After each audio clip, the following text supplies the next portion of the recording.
Irmãos, graça e paz, vamos nesta oportunidade estudar no capítulo 7 da carta aos Romanos, e nós queremos nesse momento estudar do primeiro versículo até o sexto.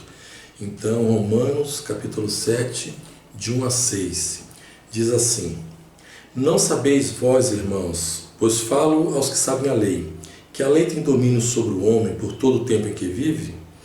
Porque a mulher está sujeita ao marido, enquanto ele viver, está-lhe ligada pela lei. Mas morto o marido, está livre da lei do marido. De sorte que, vivendo o marido, será chamada adúltera, se for do outro marido.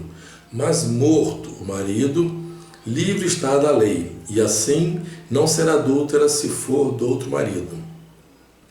Assim, meus irmãos, também vós estáis mortos para a lei pelo corpo de Cristo, para que sejais douto daquele que ressuscitou de entre os mortos, a fim de que demos frutos para Deus. Porque quando estávamos na carne, as paixões dos pecados, que são pela lei, operavam em nossos membros para darem fruto para a morte. Mas agora estamos livres da lei, pois morremos para aquilo em que estávamos retidos, para que sirvamos em novidade de espírito e não na velhice da letra. Glória a Deus. Então esse texto está falando acerca da lei, também vai mencionar o poder do pecado, e ao estudarmos também nós vamos ver que a graça do Senhor Jesus Cristo também está inserida nesse contexto, né? Sempre que estudamos sobre a lei, nós vamos também ver acerca do pecado e também sobre a graça. Mas esse capítulo 7, ele é voltado mesmo para fazer uma análise a respeito da lei.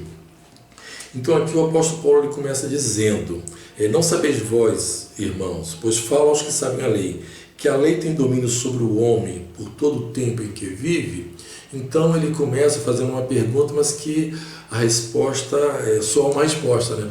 Ele fala aqueles que conhecem a lei e eles sabem, eles haviam aprendido realmente que a lei exerce domínio sobre a pessoa enquanto ela vive. Então ele utiliza agora isso aqui como tema para ele desenvolver esse ensino para nós, que a lei tem domínio sobre o homem por todo o tempo que vive. A partir daí, até o versículo 6, ele vai desenvolvendo esse ensinamento. Ele dá como exemplo como acontecia, como era o casamento entre os judeus. Então ele dá como exemplo a mulher. Ele fala assim: porque a mulher está sujeita ao marido enquanto ele viver, está ligada pela lei. Mas morto o marido, está livre da lei do marido. De sorte que, vivendo o marido, será chamada adúltera se for do outro marido. Mas morto o marido, livre está da lei, e assim não será adúltera se for do outro marido. Ele utiliza esse exemplo, né? Esse exemplo realmente ele serve para entendermos bem o ensinamento que ele está passando. Que no tempo dele, lá na Judéia, entre o povo de Israel, a mulher estava ligada ao marido enquanto ele vivesse. A mulher não podia se divorciar. E se ela nesse período viesse a se envolver com outro homem, ela era considerada adúltera, porque a lei determinava isso. Então ela estava ligada ao marido. Porém, uma vez que seu marido morreu, ela agora estava livre da lei para poder casar-se novamente, sem que houvesse nenhuma punição da lei sobre ela. Então esse exemplo ele serve para nós entendermos esse ensinamento, como ele nos ensina que a lei exerce domínio sobre o homem enquanto ele vive. Ele continua então, baseado nessa temática, ele continua então explanando, ele diz assim: assim meus irmãos, também vós estáis mortos para a lei pelo corpo de Cristo, para que sejais douto daquele que ressuscitou de entre os mortos, a fim de que demos frutos para Deus.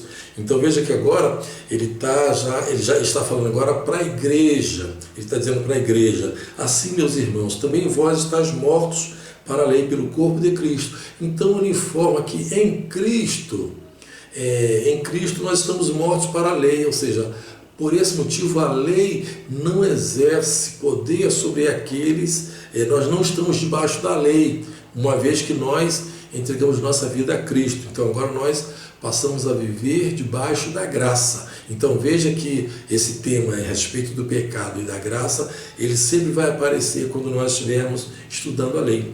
Então ele está explicando agora para a igreja, também vós estáis mortos para a lei pelo corpo de Cristo, para que sejais douto daquele que ressuscitou de entre os mortos, a fim de que demos fruto para Deus. Então ele usa esse exemplo e coube direitinho, Assim como uma mulher, uma vez morto o marido, ela agora está livre para casar-se novamente.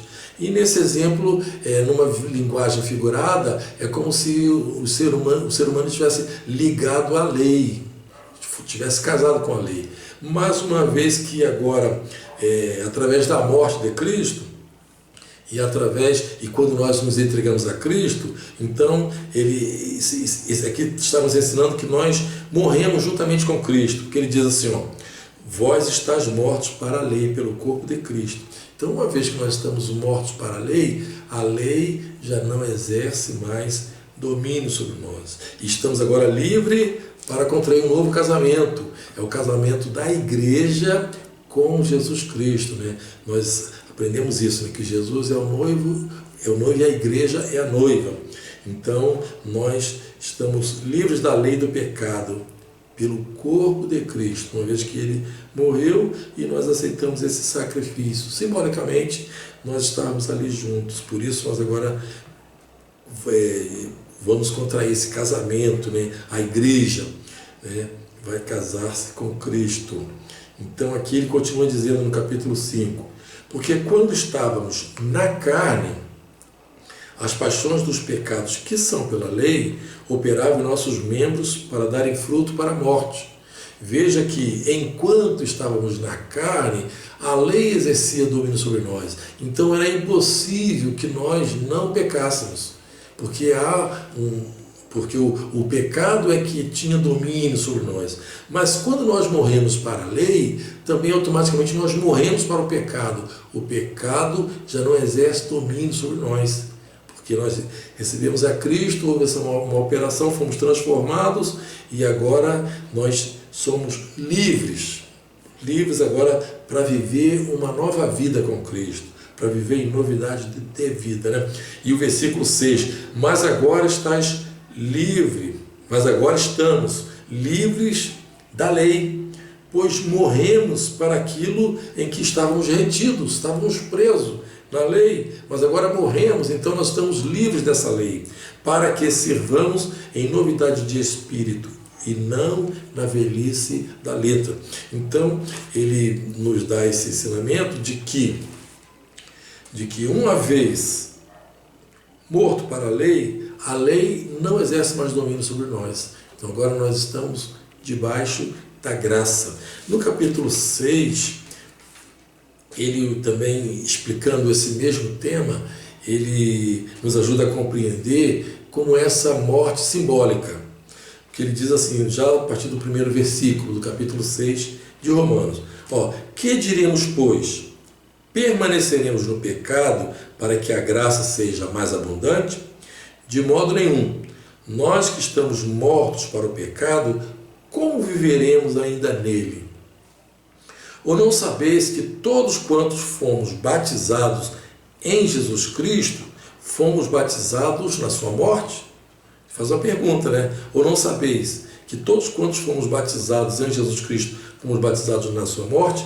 De sorte que fomos sepultados com ele pelo batismo na morte, para que, como Cristo ressurgiu dos mortos pela glória do Pai, assim o demos nós também em novidade de vida. Então ele nos ensina, ele utiliza nesse texto também o símbolo, né, do batismo, simbolizando a nossa morte e até o sepultamento e a ressurreição, fazendo nos unindo a Cristo. Nós, em Cristo Jesus, através do batismo, ou seja, simbolicamente, né, no batismo, nós morremos com Cristo, fomos sepultados com Ele e também vamos ressurgir. Né? O versículo 5, ele completa esse raciocínio. Porque se fomos plantados juntamente com Ele, na semelhança da sua morte, também o seremos na da sua ressurreição. O verso 6 nos dá mais nos ajuda nessa linha de pensamento. Diz assim, ó, sabendo isto, que o velho homem foi com ele crucificado, para que o corpo do pecado seja desfeito, a fim de que não sirvamos mais ao pecado, porque aquele que está morto está justificado do pecado. Ora, se já morremos com Cristo, cremos que também com Ele viveremos. Então, nessa linguagem simbólica, nós morremos com Cristo. Então, a lei já não exerce domínio sobre nós. E, de igual forma, nós morremos com Ele no batismo e nós ressuscitamos com Ele. Agora nós vivemos em novidade de vida. Nós fomos ali crucificados, ali morreu o velho homem, a velha natureza. Agora nós nascemos em novidade de vida. Cristo opera em nós. Então esse raciocínio, ele nos ensina dessa forma, né? Dizendo que a lei tem domínio sobre o homem por todo o tempo em que vive. Uma vez que nós já morremos em Cristo, fomos crucificados com Ele e com Ele já ressuscitamos, então agora a lei não exerce domínio sobre nós, porque nós vivemos debaixo da graça. Deus te abençoe.